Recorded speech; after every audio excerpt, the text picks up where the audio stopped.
Good evening प्यारे बच्चों, आप सभी का स्वागत है आपके अपने YouTube channel mathematics by Pathan sir. और आज हम डिस्कस करने वाले हैं class 10th chapter 7th coordinate geometry पर। ठीक है, तो आप बड़े कंसंट्रेशन के साथ वीडियो को देखिएगा और जो अगर आपको कोई डाउट है तो आप कमेंट में ज़रूर डालिए, तो फिर सभी डाउट्स को क्या कर लेंगे, सॉल्व कर लेंगे। ठीक है, चलिए आज की क्लास स्टार्ट करते हैं।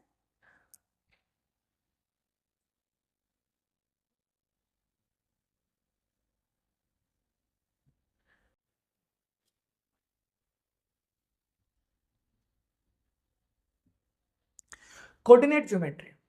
So first of all, so what do you mean by the coordinate geometry? सबसे पहले तो यही पता होना चाहिए कोऑर्डिनेट ज्योमेट्री होता क्या है। ठीक है, जैसे कि नाम से ही पता चल रहा होगा आपको कि ज्योमेट्री, जो ज्योमेट्री है, ज्योमेट्री का मतलब क्या होता है? ज्योमेट्री दो शब्दों से मिलकर बना होता है, जियो प्लस मेट्री। जियो का मतलब होता है बेटे अर्थ, और मेट्रिन का मतलब होता है मेजरमेंट। ठीक है, तो मेजरमेंट ऑफ अर्थ मतलब कि अर्थ के किसी भी हिस्से की जो मेजरमेंट है उसे क्या कहते हैं हम? ज्योमेट्री। ठीक है, मतलब अर्थ के किसी भी हिस्से को नापना क्या कहलाएगा? ज्योमेट्री कहलाएगा। लेकिन इसके साथ एक वर्ड है कोऑर्डिनेट। कोऑर्डिनेट क्या होता है? कोऑर्डिनेट को समझने के लिए पहले हम देखें क्या है। ये हमारे पास क्या है, कोई प्लेन सरफेस है। ठीक है, प्लेन सरफेस पर हम दो लाइन ड्रॉ करते हैं, one is the horizontal line, other one is the vertical line. इसको बोलते हैं हॉरिजॉन्टल लाइन और इसको बोलते हैं वर्टिकल लाइन। ठीक है, हॉरिजॉन्टल लाइन और वर्टिकल लाइन। अब वर्टिकल लाइन और हॉरिजॉन्टल लाइन में क्या होता है बेटे, कि वर्टिकल लाइन कहता है, हॉरिजॉन्टल लाइन हमेशा रिप्रेजेंट करता है एक्स एक्सिस को और वर्टिकल लाइन रिप्रेजेंट करता है वाई एक्सिस को। ठीक है, इसने प्लेन को चार पार्ट्स में डिवाइड किया। ये जो पार्ट्स कहलाते हैं ये कहलाते हैं क्वाड्रेंट। ये फर्स्ट क्वाड्रेंट होता है, ये सेकंड क्वाड्रेंट होता है, ये थर्ड क्वाड्रेंट होता है, और ये क्या होता है? फोर्थ क्वाड्रेंट होता है। ठीक है, ये जो प्लेन है, प्लेन हमेशा एक टू डायमेंशन सरफेस होता है। ठीक है, तो उस प्लेन पे अगर 2D प्लेन की बात करें अभी, क्योंकि हमने एक बोर्ड की बात की है, सिंपली ये प्लेन सरफेस लिया हमने, इस पे सिर्फ लेंथ और ब्रेड्थ है इसलिए 2 डायमेंशन है। ठीक है, तो यहाँ पर क्या होता है, जो हॉरिजॉन्टल लाइन है वो एक्स एक्सिस को रिप्रेजेंट करेगा, तो राइट हैंड साइड में पॉजिटिव एक्स, यहाँ पर क्या होगा? Negative X. अपर फेस पे पॉजिटिव वाई और लोअर फेस पे क्या हो जाएगा? Negative Y. ठीक है, तो कोऑर्डिनेट क्या होता है? अर्थ के किसी भी हिस्से पर, अर्थ के किसी भी हिस्से पर जो x और y दोनों की वैल्यू को रिप्रेजेंट करता है, मतलब x एक्सिस और y एक्सिस दोनों की वैल्यू को रिप्रेजेंट करता है, उसी को हम बोलते हैं बच्चे कोऑर्डिनेट ज्योमेट्री। ठीक है, तो कोऑर्डिनेट का मतलब क्या होता है? जो x और y दोनों की वैल्यू को रिप्रेजेंट करता है। मान लीजिए यहाँ पर x की वैल्यू ये है और y की वैल्यू ये है, तो इसका मतलब सिंपली क्या है? x and y। यहाँ से यहाँ तक ये वैल्यू किसकी है? x की, और यहाँ से यहाँ तक ये वैल्यू किसकी है? y की। ठीक है, तो जो अर्थ के किसी भी हिस्से पर एक्स एक्सिस और वाई एक्सिस, मतलब एक्स और वाई दोनों की वैल्यू को रिप्रेजेंट करता है, उसको हम क्या बोलते हैं? Coordinate geometry. बात क्लियर है? चलिए, अब जो हॉरिजॉन्टल लाइन और वर्टिकल लाइन है, प्लेन को चार हिस्सों में डिवाइड करते हैं, इसको हम कार्टेशियन प्लेन बोलते हैं। क्या बोलते हैं इसको? Cartesian plane. और इस कार्टेशियन प्लेन में जो चार क्वाड्रेंट है, first second third and fourth, first quadrant में एक्स भी पॉजिटिव होता है, वाई भी पॉजिटिव होता है। सेकंड क्वाड्रेंट में जैसे कि आपको दिखाई दे रहा है, एक्स नेगेटिव है और वाई क्या है? पॉजिटिव। थर्ड में एक्स नेगेटिव है और वाई भी क्या है? नेगेटिव। और फोर्थ में क्या है? एक्स पॉजिटिव और वाई क्या है? नेगेटिव। तो क्वाड्रेंट क्या कहते हैं कि फर्स्ट क्वाड्रेंट में एक्स और वाई दोनों पॉजिटिव होंगे, सेकंड क्वाड्रेंट में X positive Y negative, third में दोनों नेगेटिव, और फोर्थ क्वाड्रेंट में एक्स पॉजिटिव होगा और वाई क्या होगा? नेगेटिव। ठीक है, अब यदि मैं कोऑर्डिनेट की बात करता हूं, जो सिर्फ x की वैल्यू को रिप्रेजेंट करता है, जो सिर्फ x एक्सिस की वैल्यू को रिप्रेजेंट करता है, उसे बोलते हैं अब्सिशा।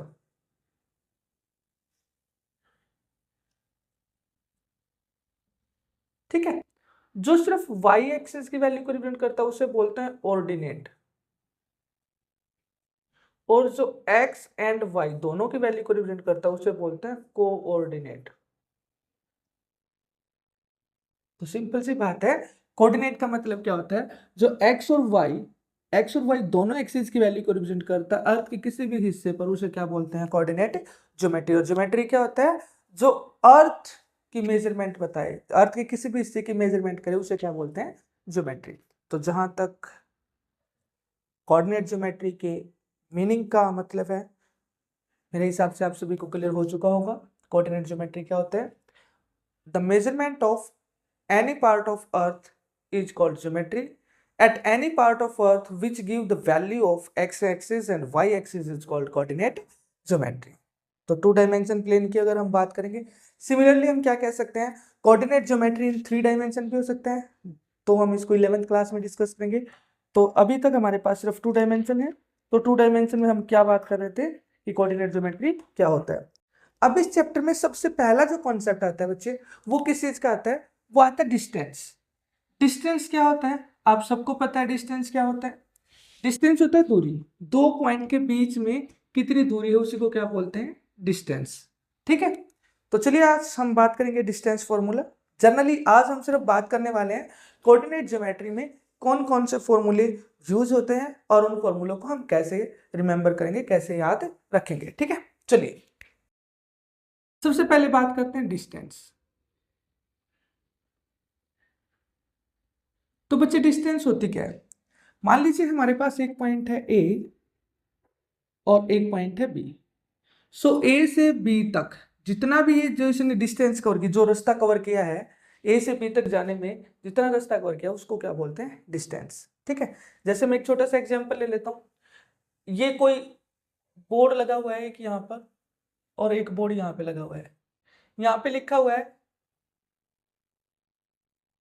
जो पानीपत है, यहाँ पे लिखा है 25 किलोमीटर है, और यहाँ पे लिखा हुआ है जो पानीपत है वो कितने किलोमीटर है?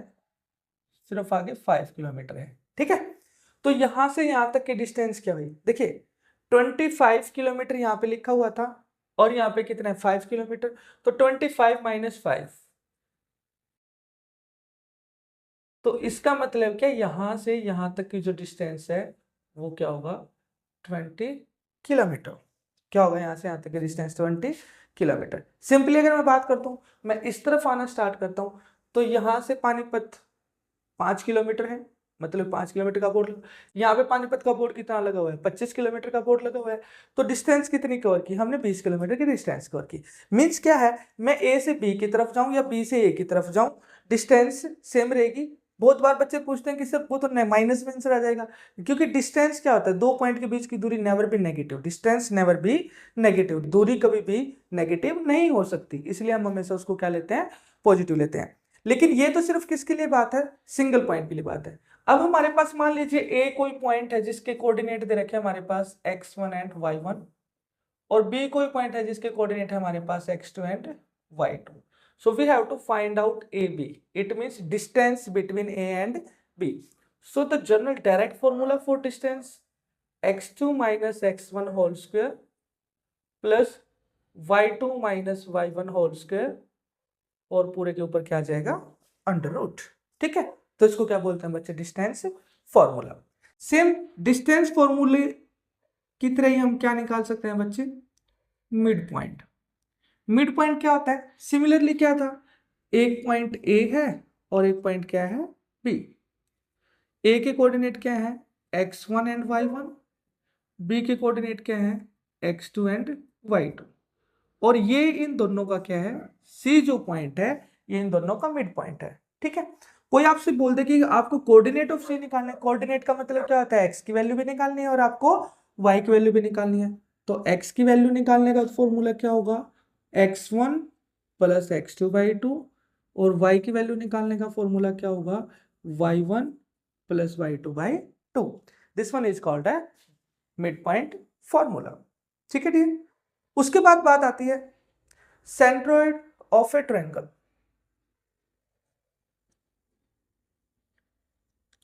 सेंट्रोइड निकालना है। मान लीजिए हमारे पास ये क्या है? कोई ट्रायंगल है ए बी एंड सी। ए के कोऑर्डिनेट क्या है?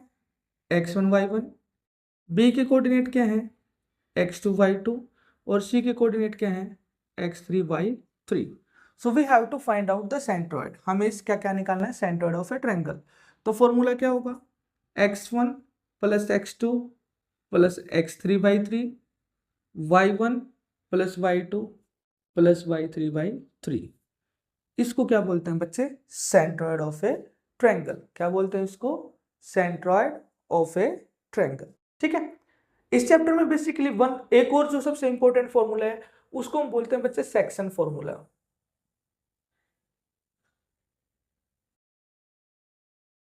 सर ये सेक्शन फॉर्मूला क्या है, आपको लग से ही पता चल रहा होगा। सेक्शन का मतलब क्या होता है, भाग, है ना, किसी चीज को क्या करना, बांट देना, टुकड़ों में बांट देना।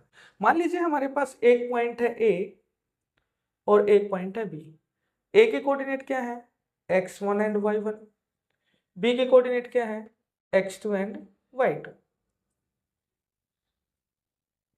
ठीक है, और ये कोई पॉइंट है सी। जो सी पॉइंट है वो ए बी को किसी रेशियो में डिवाइड कर देता है, किसी रेशियो में बांट देता है, मान लीजिए m/n में।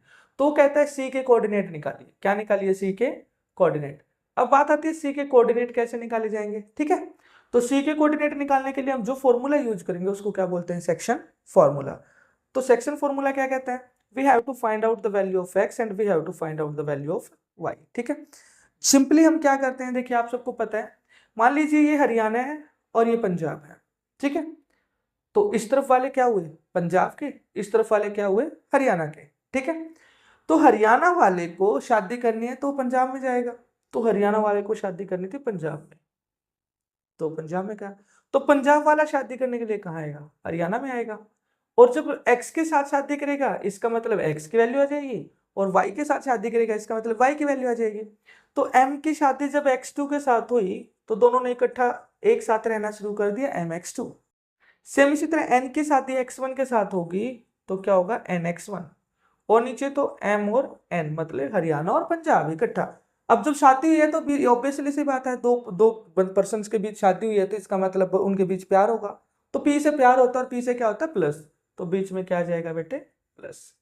ठीक है, सेम ऐसे ही अगर हम y की वैल्यू फाइंड आउट करने की बात करें तो m अगर इस तरफ y के साथ शादी करेगा तो वहां से y की वैल्यू आ जाएगी m/2। यहां y के साथ शादी करेगा तो क्या आ जाएगा, n/1 अपॉन में क्या है, m और n, मतलब हरियाणा पंजाब तो इकट्ठा रहेंगे, साथ में बीच में प्लस का निशान, क्योंकि p से प्लस, और प्लस p से ही प्यार होता है, और प्यार केवल सिर्फ तभी होता है जब दो बंदों के बीच अंडरस्टैंडिंग बहुत अच्छी होती है। जब अंडरस्टैंडिंग बहुत अच्छी होगी तो प्यार होगा, और p से प्यार बनता है और p से ही क्या बनता है, प्लस, इसलिए दोनों जगह क्या आ जाएगा, प्लस। तो इसको बोलते हैं बच्चे सेक्शन फॉर्मूला। ठीक है, तो बेसिकली 1 2 3 एंड 4 ये चार फॉर्मूलाज हैं जो कि बेसिकली यहाँ पर क्या होते हैं, यूज होते हैं। इनसे अलग अगर एक फॉर्मूले की और हम बात करें वो होता है एरिया ऑफ ट्रायंगल।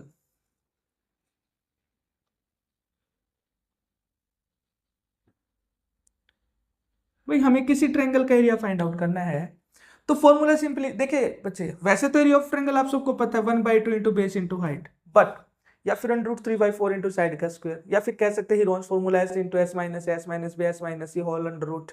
ठीक है, लेकिन बच्चे यहाँ पर जब हमें कोऑर्डिनेट गिवन होते हैं, क्या गिवन होते हैं, coordinate, we have no idea कि ये कौन सी ट्रायंगल है, बस हमें क्या पता है, कोऑर्डिनेट पता है। तो कोऑर्डिनेट से किसी भी ट्रायंगल का एरिया फाइंड आउट करना है तो फॉर्मूला क्या होता है, 1/2 x1 plus x2 plus x3।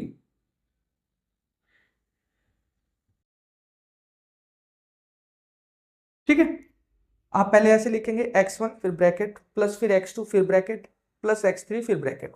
अच्छा जी, 1 के बाद अगर काउंटिंग की बात करें तो क्या आता है 2, और 2 के बाद क्या आता है 3, 2 के बाद क्या आता है 3, और 3 के बाद दोबारा से क्या आएगा 1, और 3 के बाद क्या आता है 1, और 1 के बाद क्या जाएगा 2, क्योंकि हमें 1 2 3 है, उससे आगे जाना ही नहीं है क्योंकि 3 कोऑर्डिनेट है। तो इसका मतलब क्या है 1/2 into x1 into y2 minus y3 plus x2 into y3 minus y1 plus x3 into y1 minus y2। So this one is called the area of a triangle. तो बच्चे कोऑर्डिनेट ज्योमेट्री में basically यही हम 4 से 5 formulas हैं जो हम use करने वाले हैं, और इन्हीं फॉर्मूलों पर बेस्ड जो क्वेश्चन है आपको फाइनल एग्जाम में देखने को मिलेगा। तो आज की वीडियो में इतना ही। अगर आपको वीडियो पसंद आती है तो लाइक शेयर जरूर करें। Thank you, have a nice day dear.